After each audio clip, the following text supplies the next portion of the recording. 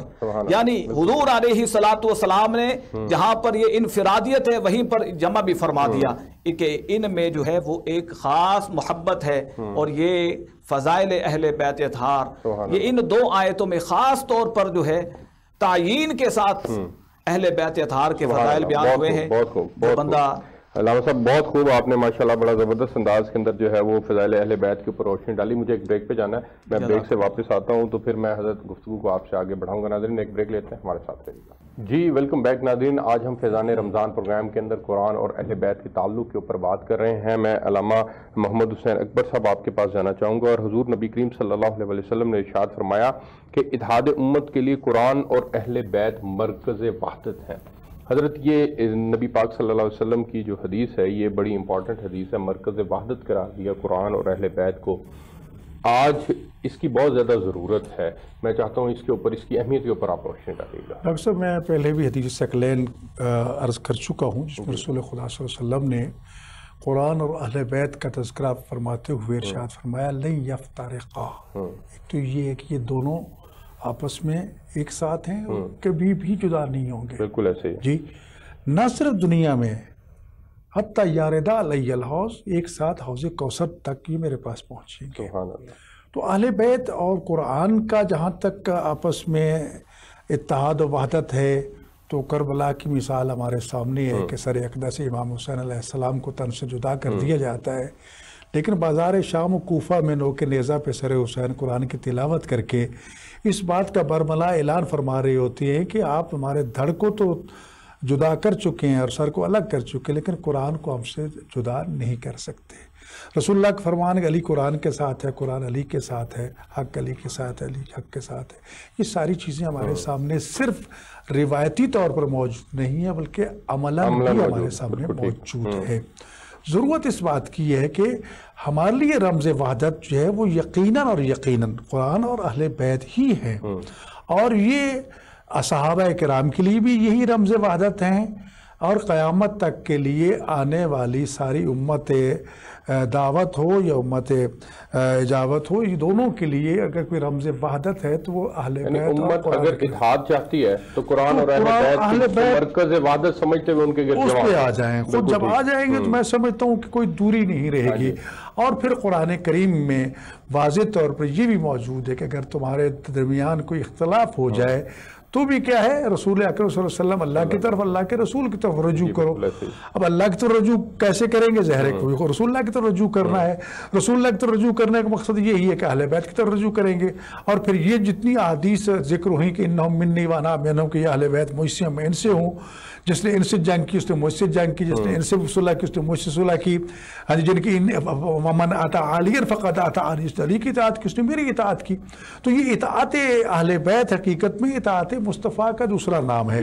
تو لہٰذا جب ہم اللہ کی اطاعت کرنا چاہتے ہیں، اللہ کے رسول کی اطاعت کرنا چاہتے ہیں تو قل ان کنتم تحبون اللہ فاتبعون، تو یہاں دو لفظ استعمال، ایک اتباع ہے، ایک اطاعت ہے۔ اتباع جو ہے وہ اور چیز ہے، اطاعت اور چیز ہے۔ اطاعت کا تعلق سسٹم کے ساتھ ہے، نظام کے ساتھ ہے، قانون کے ساتھ ہے، اور اتباع کا تعلق جو وہ عشق اور محبت کے ساتھ ہے کہ جس طرح ان کو دیکھا ویسا اپنے آپ کو بنانے کی کوشش کرنا، ویسا لباس، ویسی داڑھی، ویسی اٹھنا، ویسے بیٹھنا، ویسے کھانا، ویسے پینا، یہ اتباع اہل بیت ہے، یہ اتباع رسول ہے۔ اور اطیع اللہ میں تو اطاعت ڈنڈے کے ساتھ ہے، کیونکہ اس میں رسول کی بھی اطاعت واجب ہے، اللہ کی اطاعت واجب ہے، اور جس طرح ان کی اطاعت واجب ہے اولی الامر کی اطاعت بھی واجب ہے، جو ائمہ معصومین ہیں، واقع معصومین ہیں۔ تو لہٰذا اہل بیت اطہار اور قرآن کریم جو ہیں یہ رمز وحدت امت مسلمہ کے لیے، ایک ہاتھ میں قرآن ہونا چاہیے، ایک میں دامن اہل بیت ہونا چاہیے۔ تو ایک چیز کو نہیں چھوڑنا، پکڑ لینا، دونوں کو لینا۔ رسول اللہ نے فرمایا دونوں جگہوں پہ لیکن دونوں ایک ساتھ ہونے چاہیے۔ تمسکتم بہما، رسول اللہ نے فرمایا کہ دونوں کو ساتھ لے کے چلو۔ اور بات یہ ہے کہ مسجد ہو تو بھی قرآن اور اہل بیت کا تذکرہ ہونا چاہیے، امام بارگاہ ہو تب بھی قرآن اور اہل بیت کا تذکرہ ہونا چاہیے۔ یہ ہم اپنی خامیوں کو سامنے لا رہے ہیں، یہ نہیں ہے کسی پہ تنقید، مقصد نہیں ہے کہ یہ چیزیں ہم دیکھتے ہیں۔ اور بس اوقات وجہ یہ ہے کہ جس کا بھی تذکرہ کرو گے وہ اتنے لمبے تذکرے ہیں کہ وہ ایک مجلس میں نہیں ہو سکتے، اس کا حق ادا نہیں ہو سکتا۔ لہٰذا جب ہم اہل بیت کا ذکر کرتے ہیں، ذکر کرتے کرتے کہیں چلے جاتے ہیں